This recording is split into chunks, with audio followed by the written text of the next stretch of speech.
Hey, what's up, everyone? I'm John Haddad. I'm here to talk about distributed systems performance troubleshooting. I've been doing this for 20 years, and I'm really excited to share what I've learned along the way. So a little bit about me.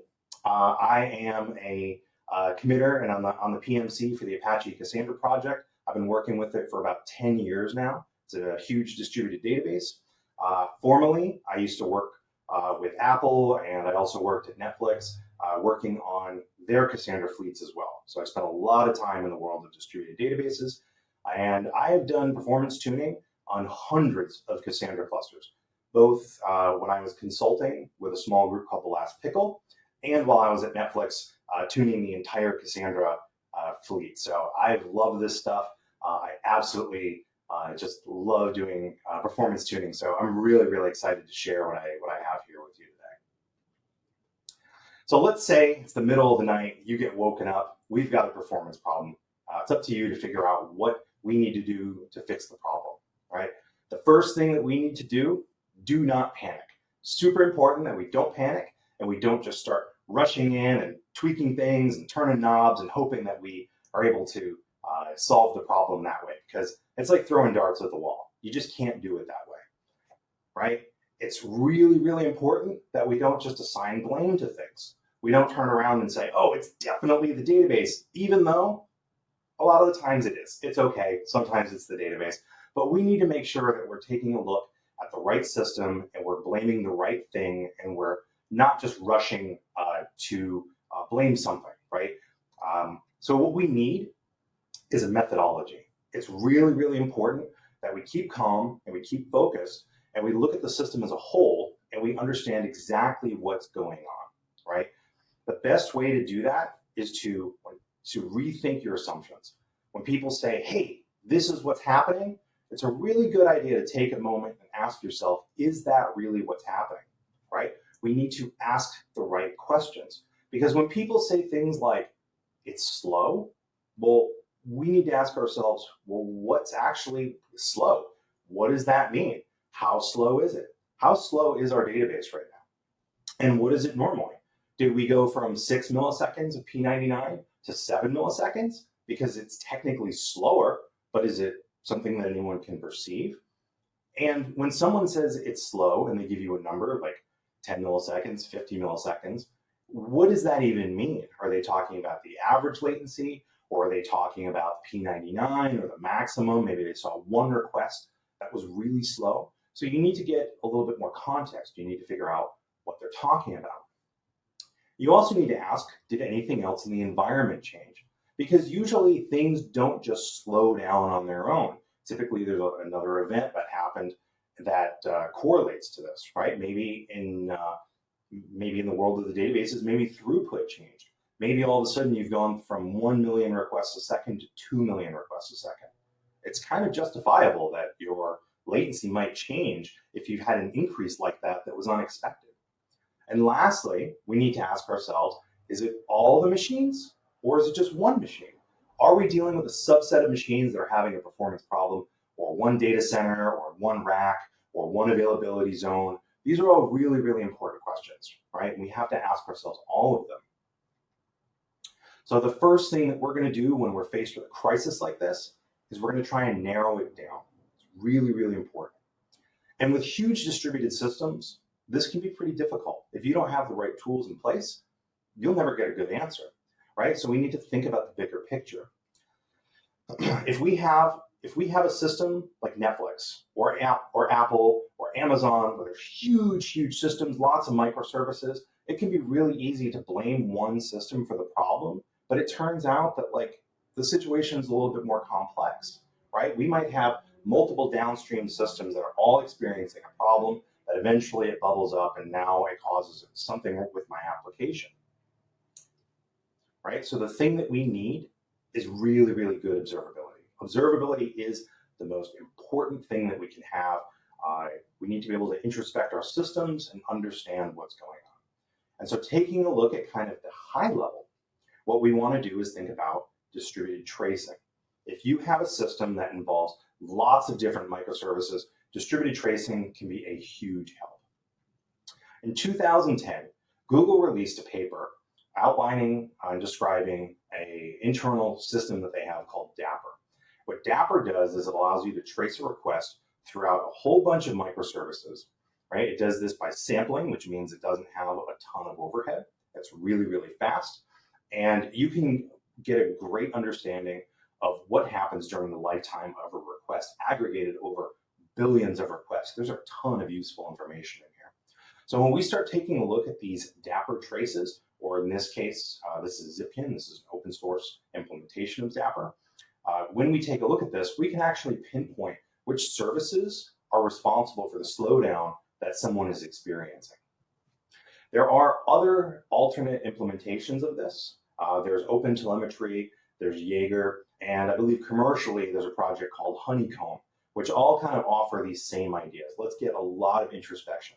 But the idea fundamentally is to have a solid observability platform that we can use to dig in and narrow the problem down to a subset of machines or services. Right? Now that we have an idea of approximately what's broken, we need to start asking ourselves, okay, do we have an issue with one machine, or is it all machines? Or if we're talking about a distributed relational database like CockroachDB, maybe we have one query that's a problem, or maybe it's all queries, because those are two totally different problems. If we can't think about them as two totally different problems, then we're never going to be able to solve the root cause, because there are a lot of clues when we are dealing with one bad query versus lots of bad queries. So what we're going to do is we're going to continue to gather information. We need to have lots of really good metrics around our code base, and it needs to be instrumented in a way that allows us to get this information very, very quickly. We're going to go and we're going to gather that information, and we're going to start to build a mental model, right? Using the tools that are provided with systems like a CockroachDB, like Scylla, like Cassandra, we're able to kind of dive in and see a little bit more information about what our system is doing. So in the case I just described, where we have one slow query, well, there exists tooling where you can see what Cockroach is going to do for a given query. You can see the query plan. But it's really helpful if you can get familiar with these tools ahead of time, because when you do run into a problem, the last thing that you want to do is be asking yourselves, how do I use these tools? How do I understand the output of these tools? Because it's not always super straightforward. When we look at a tool like Spark, we can see that Spark is a computational platform that can be working with any number of different systems. We could be querying a Cockroach cluster for one stage of the job, a Cassandra cluster for a different stage, a Scylla cluster for a different stage, MongoDB somewhere else. So it's really important that we have the ability to kind of dive into these jobs and take a look and say, hey, which portion of these jobs is actually being problematic? We're still in the phase where we're narrowing the problem down. We haven't identified the root cause. Right? And then when it comes to observability, there's nothing better than having great dashboards in place that can tell you what each of your subsystems are doing. So whether it's a database cluster, whether it's an application level cluster, whether it's a tiny little service that you think is hardly ever going to be used, you absolutely need to have the right observability in place, metrics in place, and you need to be able to tell what your system is doing at a resource level as well. And one of the things that you want to keep track of for all of the components of your distributed system is throughput, latency, and errors. This is so critical to understanding databases. It's so critical to understanding applications. You need to know this. So if you take a look, if you're having a problem and you take a look at your dashboard and you see that throughput has doubled and your latency has gone up, there's a good chance that those two things are related. You might just be dealing with a capacity problem, right? If you're getting lots of errors back, but your throughput hasn't changed, and it's one machine that's causing a problem, then there's a chance that you have bad hardware. So they're two totally different symptoms, but they all start with the same problem, right? We have a slow system. When it comes time to take a look at your hardware, you want to have some additional thoughts in mind. You want to be thinking about utilization, saturation, and the error rate. Now, this is called the use method. For any piece of any component of your server, you can take a look at this, and this can tell you about the state of that subsystem. So utilization, you might say, I have 80% CPU utilization. That's great. That means that your CPU is only 80% used. Saturation means the queuing that's going on that device. So if you have an I/O device and you see that you have a queue, that means that your requests can't be completed fast enough. And all of a sudden now you're just waiting on your disk to return results. And error rate is something that's really, really important that a lot of people forget about. If you're serving all your requests at 1 millisecond, but 99% of those are returning errors right away, then it doesn't matter how fast you are because you still have a problem. Your system is unavailable. Now, when we start thinking about utilization, saturation, error rate, throughput, and latency, it is so important that you have an understanding of your environment. This needs to happen before the production incident. This is a case for benchmarking both the application itself and your underlying hardware. It doesn't help if you say that all of a sudden you see that your requests to your NVMe drive have doubled if you're still under the capacity of that drive. But if you're reaching the capacity of that drive, how would you know it? So it's a really good idea to take the time to benchmark your hardware ahead of time so that when something does happen, you have the ability to take a look and understand, are we actually at capacity or not? And one more thing to keep in mind, and a lot of people forget this, it's distributed systems all the way down. Even if you're starting with a huge distributed environment, hundreds of thousands or millions of instances, like an Amazon, like an Apple, like a Netflix, the reality is that once you get down to a single server, a lot of people forget that an individual server is still a distributed system. Each of the components within that computer are a discrete system, and there's communication between them. Remember, we've got CPU, we've got memory, we've got I/O. These things are all communicating with each other, and they also have throughput and latency limits. So being able to understand what the limits are is going to go a long way in helping you solve some of these problems that we run into day to day. So now that we've gathered up a ton of information, we know what our limits are, we know what we're doing for throughput, we can see our latency, we know our errors. It's time to form a hypothesis. We're gathering a ton of information, we're building a mental model in our head. And one of the worst things that can happen at this point is if you take your hypothesis and you assume it to be true. This has happened in so many situations. In the last couple of years, I've worked with multiple teams that have blamed one part of the system right away because they had some evidence to support it, but didn't go all the way. They didn't follow up. They didn't verify that the thing that they thought was broken was the thing that was actually broken. And as a result, they spent weeks trying to solve a problem that didn't even exist. I'm going to tell you a little bit more about that in just a moment. Now, when we start trying to figure out the root cause of these performance problems, the thing that I love to do is just jump on the box. I will SSH in and I'll start messing around. And I know that a lot of people are scared of this, and that's okay. Get familiar with these tools because they're going to help you out in a huge way. One of the best things that you can do is get familiar with the systat package. The systat package is available for every Linux distribution. I believe it's always called systat, and it installs a whole bunch of really, really nice, useful utilities.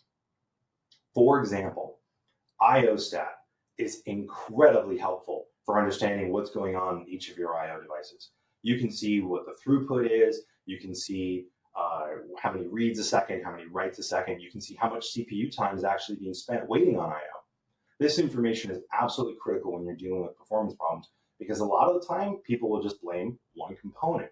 And if you don't have the right tools in place, the right knowledge to check to see if that component's the problem, then you can end up in a situation where you spend several days debugging the wrong problem, right? And this is exactly what happened in 2 scenarios for me just in the last year. Now, when it came time to understand what happens at the CPU level, I like to fire up MPstat. MPstat gives you a per CPU overview of where your time is being spent at a high level. Are we spent in user code, or are we spent waiting on I/O? Or are we on system calls? This information is incredibly valuable and helps you also build that mental model. The reason why I like this so much over using tools like Grafana or any other dashboarding tool is because you can get very, very fast, instant feedback, and you can get it in smaller windows of time that are typically collected in larger systems. Most of the larger systems I've worked on, we've had so many servers and so much data that it doesn't make sense to collect information at a period that's shorter than, let's say, 15 seconds. But every 15 seconds, you can see a lot of fluctuations. So it really, really helps to be able to jump on these boxes and see what's going on at a very, very granular level. And now let's take that issue I told you about where we were seeing performance problems. In both cases, the team had blamed the I/O system. In one case, they were blaming EBS. EBS hasn't always had the greatest reputation for performance, and if you push it too hard, it won't do more than what you ask it to do. And on the other hand, we had a SAN. Now, SANs don't always have the greatest reputation either. But in this particular case, or both of these cases that I was working on, neither one the storage was not the problem for either situation. And so using BCC tools, which you tap into the Linux kernel's underlying kernel probes, which can give you a ton of useful performance information, I was able to quickly identify that it actually had nothing to do with the I/O subsystem. We're seeing 90 milliseconds of P99 latency on Cassandra clusters, but in our I/O system, if we take a look at the graphs, I saw that none of these requests were coming in over a millisecond.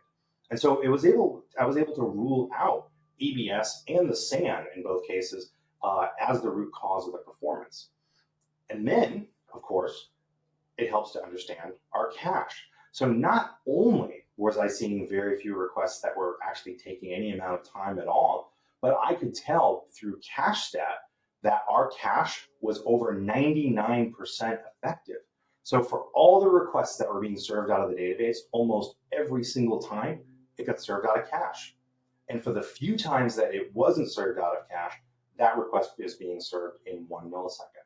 So we have to ask ourselves, if a request comes in and it takes 90 milliseconds and the I/O portion is only going to take 2 milliseconds at the most, where is all that time spent? So we're able to rule out the I/O side of things, but we still don't have an answer as to where the rest of our time is spent. And if your application isn't instrumented to be able to tell you where that is, you're going to reach for this tool, which in my opinion is the greatest thing that I've ever used that's helped me solve more performance problems than anything else, and it's profiling. Being able to profile in production is one of the most valuable things that you can do when it comes to solving performance problems. On the Linux side, there's a tool called perf, and it's phenomenal. It can record what is going on in a running program. And then there's also something called the async profiler. I love the async profiler. I use this with all of my Java debugging. It is one of the greatest tools in the world.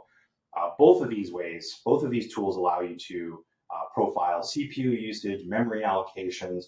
When you're hitting a lock, you can also trace certain CPU trace points. Like there's a ton of really interesting things that you can do with this. But the thing that's the best, the thing that I love out of this, and the value that I see right away, that if you take away nothing else from this profiling discussion right here, is flame graphs. Flame graphs are a visualization that you can get from these profiling tools that allow you to see where the time in your application is spent. Or in the case of heap profiling, where the allocations occur. This is incredibly helpful if you're trying to figure out how to get your GC pause times to be reduced. I know that we've got a whole bunch of new GC algorithms. We've got ZGC promising super low latency collections. We've got Shenandoah. There's these great things, but at the end of the day, they only work if you're doing as few allocations as possible. That's when they work best. And on the CPU side of things, it really helps because you can take a look at the running stack of a program and you can tell exactly where your time is spent. So this is incredibly valuable, and it's what I use to solve almost every single performance problem when I don't have enough information about the running program to figure it out otherwise. All right, so let's summarize what we learned today. Number one, observability is critical. You need to have the right systems in place so that you can understand what's happening in your environment. I really recommend getting familiar with the tools that I've talked about today so that when issues come up, you can be aware of what's going on and narrow down the problem quickly. If you have a huge environment, definitely get familiar with distributed tracing. It will save you. It saved me many times. Understand throughput and latency and what it means in your environment for each of the individual components. And when it comes to the hardware side of things, definitely get familiar with the use method. This was pioneered by Brendan Gregg at Netflix, and it's been useful in solving so many problems I can't even remember.